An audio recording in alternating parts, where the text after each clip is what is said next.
स्वागत है। प्रभु श्री राम अपने तीनों भाइयों के साथ, अपने परम भक्त हनुमान के साथ और अपनी अर्धांगिनी मां सिया के साथ दरबार में विराजे हैं। ये ऐसा अवसर है जिस मौके पर हर व्यक्ति राम लला की, राजा राम की छवि अब देख रहा है। राम लला को लाड लड़ा लिया, अब राजा राम का समय आ गया, उनकी प्राण प्रतिष्ठा हो गई है। और इसी अवसर को और भी ज्यादा खास सुसज्जित करने के लिए, सुरों से सजाने के लिए हमारे साथ में कन्हैया मित्तल जी जुड़े हुए हैं। कन्हैया मित्तल जी, बहुत स्वागत है आपका। धन्यवाद और सभी को बहुत बहुत बधाई। आपके सभी दर्शकों को आज फिर से एक बार बहुत बहुत बधाई। कन्हैया जी, देखिए अभी अनूप जलोटा जी हमारे साथ में जुड़े हुए थे। उन्होंने मां सरयू से लेकर के प्रभु श्री राम का जो महात्म्य है वो तक हमारे साथ में साझा किया। जो सवाल मैंने उनसे पहला पूछा था वही मैं आपसे पूछ रही हूं। प्रभु श्री राम का पहला आपके जीवन पर प्रभाव या वो भाव जो आपके मन मस्तिष्क पर अंकित हो गया हो, क्योंकि जब हम राम लला की बात करते हैं और प्रभु श्री राम राजा राम की बात करते हैं तो राजा राम न्याय और राजा राम का प्रेम मां सिया के लिए, राजा राम का प्रेम अपने भाइयों के लिए, अपनी प्रजा के लिए, वो प्रभाव आपके जहन पर सबसे पहला क्या रहा? मेरे जीवन में मैं खाटू श्याम जी का भक्त हूँ जी, हनुमान जी के भजन गाता रहा हूँ।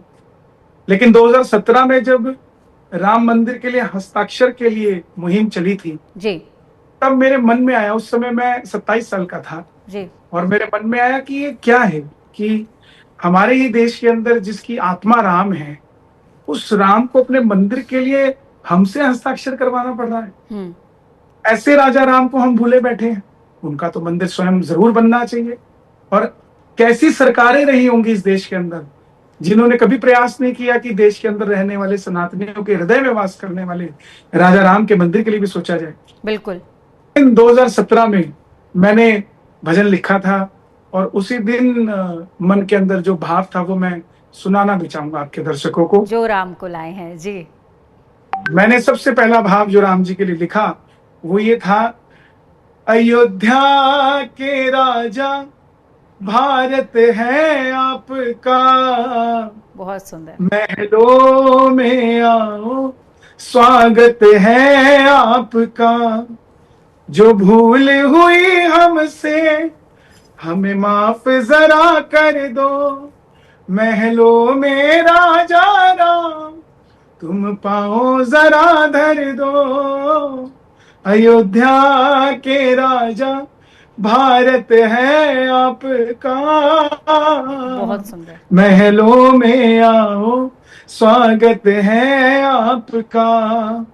बाबर ने राम जी के मंदिर को तोड़ा, राम सेवकों ने मंदिर को जोड़ा, राम सेवकों ने मंदिर को जोड़ा, अब राज तिलक होगा उत्सव ये बड़ा होगा, सारा भारत मेरा अयोध्या में खड़ा होगा, अयोध्या के राजा भारत है आपका, महलों में आओ स्वागत है आपका, आपका महल कोई बना नहीं पाया, आपका ये प्रेम कोई ले नहीं पाया, बहुत सुंदर। अब राज तिलक होगा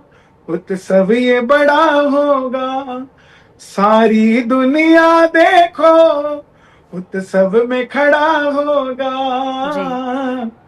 अयोध्या के राजा। मैं आज सुबह से भावुक हूँ, सुबह से, क्योंकि मेरे जीवन में 22 जनवरी 2024 को मैं भूल नहीं सकता।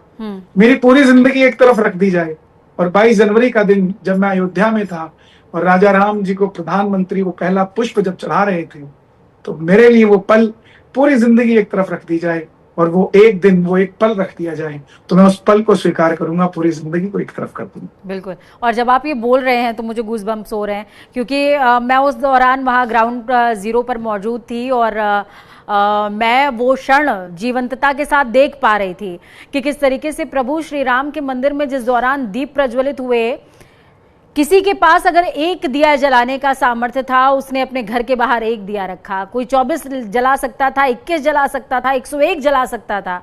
उसने राह अयोध्या की सड़कों को दियों से भर दिया। वो भाव जल रहे थे। 22 जनवरी से पहले सनातन रगों में था, बिल्कुल, लेकिन 22 जनवरी के बाद सनातन रगों में दौड़ने लग गया। बिल्कुल। आप ये देखिए कि 500 साल से राजा राम टाट में, टेंट में थे। आज कोई व्यक्ति जो किराए के मकान में रहता हो, रोज उसके शाम को घर में एक चर्चा होती है कि खुद का मकान कब बनेगा। वो माता सीता भी रोज राम जी को कहती होगी कि देश हमारा है, अयोध्या हमारी है, तो हे राम मेरा महल कहाँ है, लक्ष्मण भैया का कमरा कहाँ है।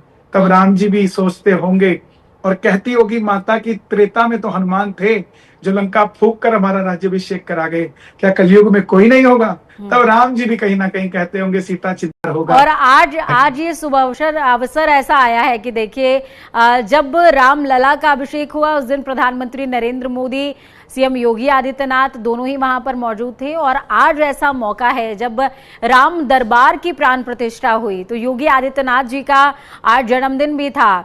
और मुझे मेरे जहन में सुबह से ही बार बार, जिस दौरान से मैं ये तस्वीरें देख रही थी, आपका वो गाना गूंज रहा था कि जो राम को लाए हैं हम उनको लाएंगे। और वो भाव विभोर करने वाला था, क्योंकि वो एक जोश भी भरता है सनातन के प्रति, राम के प्रति। जी, आपके चैनल पे आज मुझे 5 बजे बैठ जाना चाहिए था, लेकिन मैंने आज भंडारा रखा हुआ था गरीब कॉलोनी में, क्योंकि महाराज जी का जन्मदिन है। मैं हर साल उनका जन्मदिन यहाँ चंडीगढ़ में मनाता हूँ। अभी वही कर मैं यहाँ पर बैठा हूँ आपके सामने, और मैं गदगद हूँ और उतावला भी हूँ इस गीत को आपके चैनल पे गाने के लिए। तो आप सभी के दर्शकों के लिए और आपके लिए भी जी। जो राम सजाए हैं हम उनको लाएंगे, जो राम सजाए हैं हम उनको लाएंगे, दुनिया में फिर से हम, दुनिया में फिर से हम वो भगवा लहराएंगे, यूपी में फिर से हम भगवा लहराएंगे। अयोध्या भी सजा दी है, काशी भी सजा दी है, अयोध्या भी सजा दी है, काशी भी सजा दी है। आज कुछ बदलाव कर रहा हूँ। कश्मीर सजाया है, कश्मीर सजाया है, पीओके भी सजाएंगे। बहुत सुंदर जी। मुझे लगता है कि एक्सक्लूसिव एडिशन आपने हमारे लिए ही गाया। जी जी। आप देखिए, जब भी हम प्रभु श्री राम की बात करते हैं, अयोध्या की बात करते हैं, राजा राम की बात करते हैं, कन्हैया मित्तल का नाम जरूर आता है, क्योंकि ये गाना जो आपने गाया, जो राम को लाए हैं हम उनको लाएंगे, हर किसी के जहन में ये गूंजता है। और शायद इसी गाने की वजह से कई सारी कंट्रोवर्सीज का सामना भी आपको करना पड़ा। कई लोगों ने कहा कि भाई फ्री फंड की बीजेपी की आप ऐड कर रहे हो, कई लोगों ने आपको कहा कि इलेक्शन का टिकट चाहिए क्या। बहुत सारी चीजें सामने आई। इनको इस चीज को फेस करना, क्योंकि जब एक संगीतकार गाता है तो उसके भाव निकलते हैं, उसके भाव प्रकट होते हैं, और उसको कोई सियासत से जोड़ दे सिर्फ अपने लाभ के लिए, ये बहुत तकलीफदेह होता है। मैं आपको सच बताऊं तो मैं रोज किसी ना किसी का कोई ना कोई कमेंट, कोई ना कोई ताना सुनता हूं, लेकिन मुझे फर्क नहीं पड़ता, क्योंकि जिसका हृदय साफ होता है। मैंने इस गीत को, मैं फिर से बता रहा हूँ कि मैंने बीजेपी के लिए गाया ही नहीं था। मैंने इस गीत को एक संत के लिए गाया था जो भगवा पहनकर हमारे इस देश की, उत्तर प्रदेश की सेवा कर रहा था, कर रहा है और करता रहेगा। और बात रही ताने की, तो लोगों ने न जाने क्या क्या कहा। आज भी कहते हैं कि तुम राम को लाने वाले कौन हो, क्योंकि मेरा विपक्षी कोई नहीं था। लेकिन जब एक गीत किसी पार्टी के लिए हो जाता है तो उस पार्टी के विपक्षी जो है उस लोगों को टारगेट करते हैं जिनसे उस पार्टी को फायदा हो रहा होता है। तो मुझे आज भी बहुत सारे लोग कहते हैं कि तुम राम को लाने वाले कौन हो। तो मैं उनसे यही कहता हूँ कि भाई ये सनातन है। हम गणेश चतुर्थी के दिन गणेश जी भी लेकर आते हैं, जब लक्ष्मी जी की पूजा दिवाली पर करते हैं तो लक्ष्मी जी को भी बिठाते हैं। हम यहाँ, हमारा सनातन इतना बड़ा है कि हम यहाँ भगवान के साथ हूबहू रूबहू रूबरू होकर बैठते हैं। और मैं इस गीत को गाने से पहले जब भी मैं निकलता था तो मेरी माँ ने मुझे कभी नहीं कहा कि ध्यान रखियो, क्योंकि मैं भगवान के प्रति आज भी वैसे ही चलता हूँ। लेकिन जब से ये गीत गाया मेरी माँ रोज मुझे फोन करके पूछ लेती है सब ठीक तो है, क्योंकि अनजान शक्तियों का, अभी मुझे ऑस्ट्रेलिया जाना था तो वहां खालिस्तानियों ने थ्रेट दिया कि ये सिंगर चेंज कर दो, ये नहीं आना चाहिए। तो मुझे वहां की सरकार ने सम्मानित भी किया। मैं फिर ऑस्ट्रेलिया गया और वहां मुझे वहां के पार्लियामेंट में, मेलबर्न के पार्लियामेंट में सम्मानित किया गया। मुझे उन्होंने पूछा कि क्या हम कर सकते हैं आपके लिए, तो मैंने कहा मैं आपके पार्लियामेंट में हनुमान चालीसा गाना चाहता हूँ। तो मैं मेलबर्न के पार्लियामेंट में हनुमान चालीसा गाकर आया था। जी, कन्हैया मित्तल का जब भी नाम आता है तो देखिए सनातन की जय घोष जो है संपूर्ण विश्व में आप गुंजायमान कर रहे हैं, उसके लिए अनंत शुभेच्छा है आपको। हनुमान जी का जिक्र और हनुमान चालीसा का जिक्र आपने किया है, तो हनुमान चालीसा का पाठ हर कोई करता होगा, लेकिन उसका अगर हम संगीतमय वर्जन थोड़ा सा आपके मुंह से सुन लें तो वो और सुंदर हो जाएगा। और उसके बाद आप मुझे सालासर दरबार एक बार सुना दें, क्योंकि जब भी हम अयोध्या की भी बात करते हैं, प्रभु श्री राम की बात करते हैं, तो उन्होंने कहा कि कपि से उरण मैं नहीं हूं। भरत को बताया ये बात कि भरत भाई कपि से उरण मैं नहीं, ये उन्होंने कहा था। जी, दो भक्त हुए, द्वापर में अर्जुन को साथ मिला भगवान का, बिल्कुल, और त्रेता में हनुमान जी को साथ मिला राम जी का जी। लेकिन आप कहीं भी अर्जुन जी के मंदिर नहीं देखेंगे, हनुमान जी के मंदिर देखेंगे। यहाँ तक कि अर्जुन के तो सारथी थे, उनका तो रथ चलाया, हनुमान जी का तो रथ भी नहीं राम जी ने चलाया। फिर भी ऐसा क्यों? क्योंकि कलयुग के राजा हैं वो। क्योंकि अर्जुन ने हर बार सवाल किया क्यों। भगवान ने कहा तीर चलाओ, तो अर्जुन ने कहा क्यों। हनुमान जी ने कभी सवाल नहीं किया। राम जी ने कहा जाओ बूटी लेकर आओ, दौड़ के गए और पहाड़ उठा कर ले आए। तो जो अपने भगवान से क्यों नहीं कहता है, सवाल नहीं करता है, वो हमेशा पूजनीय हो जाता है। तो दो लाइनें गोस्वामी तुलसीदास जी ने जो 11 साल की उम्र में हनुमान चालीसा की रचना की, उसमें सबसे पवित्र पावन मेरे जीवन में हनुमान जी ही मेरे गुरु हैं, मैंने कोई गुरु धारण नहीं किए। और जो दो लाइनें मैं उनके लिए गाता हूँ, वही आज दर्शकों से भी कहूंगा कि जीवन में अगर कोई गुरु ना मिले तो बजरंगबली से बड़ा गुरु कोई नहीं। क्योंकि गोस्वामी तुलसीदास जी ने कह दिया कि जय जय जय हनुमान गोसाई, कृपा करहु गुरुदेव की नाई।